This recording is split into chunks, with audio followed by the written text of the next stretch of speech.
Yes, my friends, welcome back. With today's video, I wanted to use this as an opportunity to break down some realities behind how we're actually able to spend all this money under Todd Boehly. So far this year, we've spent up to £445 million. This currently is a Premier League record. The original record was first set by Man City, where they spent £338 million in one window. So with our recent purchase of Mudryk, it's no surprise why rival fans in the Premier League are currently scratching their heads trying to understand how we are able to spend so much money. We've spent close to £500 million and we're still planning to spend even more money. Is this proof that FFP is nonsense and an absolute joke? In today's video, I'm going to explain the three main reasons why we are able to spend the type of money we are currently spending in today's window. Hope you guys enjoy. Please hit that like button. I want to get over 2k likes for today's video and expect there to be more content coming out for later tonight.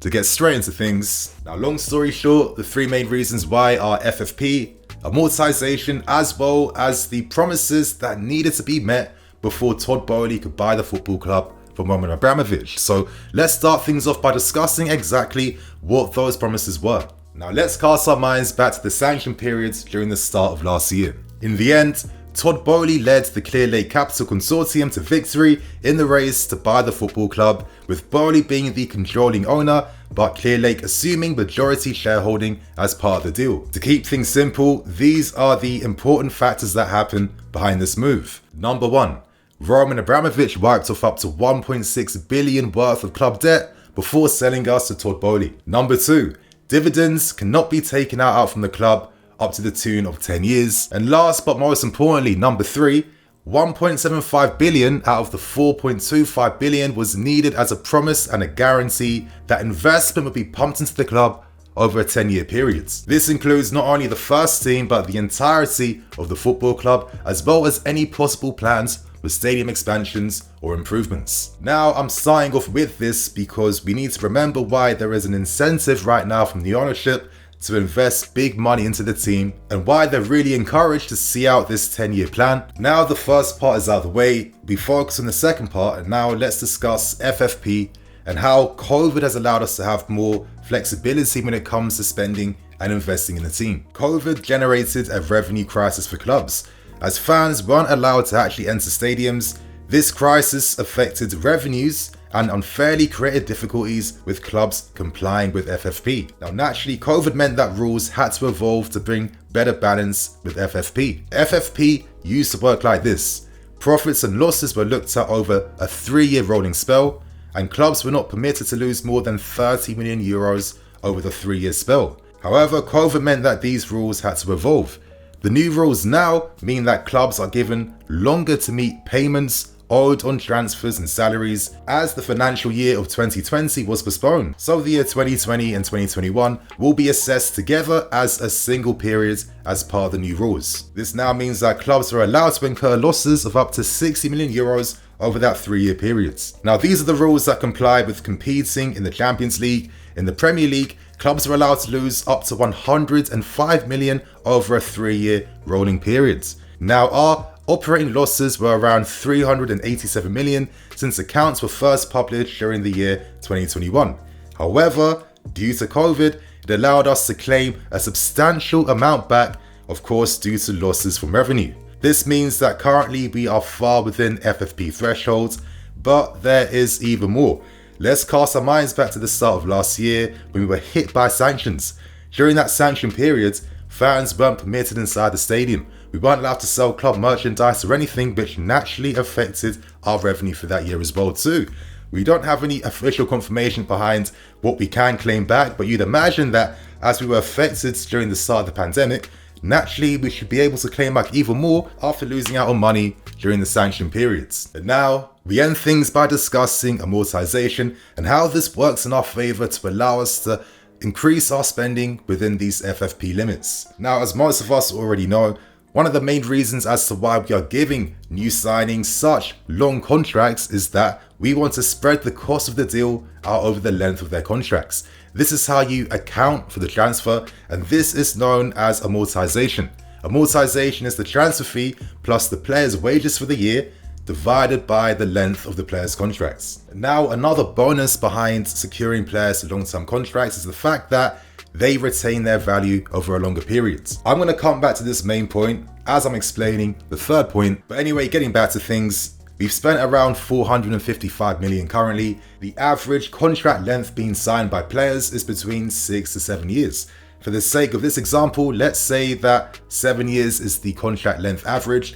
So basically you would divide 455 by 7, and that means the annual cost that is accounted for is around 63.5 million for the year. So basically it's like this: when you sell a player, all of the profit goes into FFP calculations, but when you buy a player, you account for the amortization cost of the player alone. I say this because people forget that we have sold a lot of high value players over the years. Let's use Tammy and Tomori as examples. Both their sales amounted to around £70 million. So this gets deducted straight from FFP, and using Lukaku as an example, we signed for nearly 100 million. His player costs would be around 10 million for that year, which is the only thing that gets accounted for with FFP. At the same time, there is some risk behind this strategy. Of course, naturally, when you're signing so many young players and giving them, big contracts over the years, if they underperform, of course, then naturally, you may never receive anywhere near close to the amount of money that you originally spent to buy them in the first place. But I kind of feel like people are also missing the bigger picture, because we can't forget this, yeah? Todd Boehly and his consortium are full of billionaires. They bought us specifically for a reason I'll talk about as this video is going on. They prepare for every possibility in the short term, in the medium term, and most in particular with these guys, in the long term as well. Now, some advantages we have in our favor is the fact that once the next year starts, most of the player costs we're paying for players like Jorginho and many others in the team naturally come to an end. We've finalized paying off the transfers for a lot of these guys, which gives us a fresh slate, which is very handy for a club like us at this point in time. So our new owners are taking advantage of the new FFP laws because they already know that a lot of players are leaving at the end of the season. As I said, certain player costs for players will be at zero at the end of the season. On top of this, expect there to be multiple sales. We know that players like Pulisic, Ziyech are the favourites to be leaving. And don't be surprised if any high-profile youth players like an Armando Broja or Conor Gallagher could possibly be entertained as sales. And for me, that would depend on if we secure Champions League football or not come the end of the season. And on top of this, we also have one of the best academies in European football. There are talents there that normally go for price ranges between 5 to 35 million that have come from our academies. So that is like a money maker for us in case of any hard times. I think being realistic, not every single one will get the game time to fully develop if we receive the right fees for them. But most importantly, this explains the main reason behind why our transfer strategy is focused on signing players under the ages of 23 and 22. You tie these guys down to long-term deals, you're spreading out their costs over multiple years. They're young players that retain good value, so even if some of them technically were not to be successful at this football club, we still generate some good money for them as their contract is going on. So right now, I want to end things by giving my conclusion behind what the strategy is at this club and why we're spending the types of fees and figures that we're doing right now. Now, many of the new owners have been very critical of the way the previous ownership conducted and ran things. We were seen more as like a vanity project, Roman Abramovich, compared to being like a legit business that was self-sustainable on its own rights. Agents will criticize how we conducted business under the previous ownership. For example, high-profile sales like Boehly and Tomori and many others drew lots of ire and disappointment. It was believed that we cost ourselves over 100 million by the premature exits of these players, especially as we spent more money on players that weren't as good as them. We can't forget why Todd Boehly and Clear Lake Consortium decided to buy us.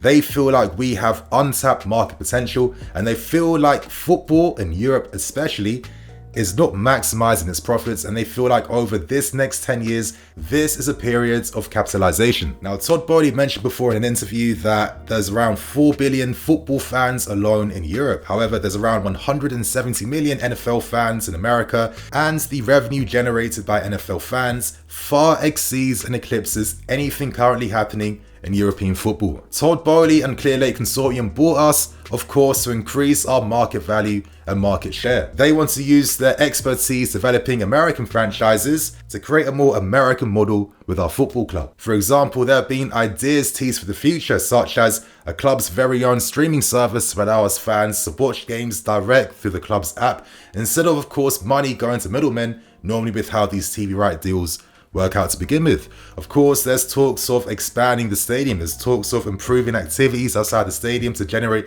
more matchday revenue. We've even heard Todd Boehly discuss things like a Premier League All-Stars game between like the southern part of the country and the northern part. There is untapped earning potential with this football club and football in the Premier League alone. And remember that because none of our owners can take out any money from the club up to the next 10 years, this will encourage them to make sure that they foresee their investment and they finalize their vision for this football club. Naturally, the spending will cut probably in the next 2 windows max. Let's not forget Man City.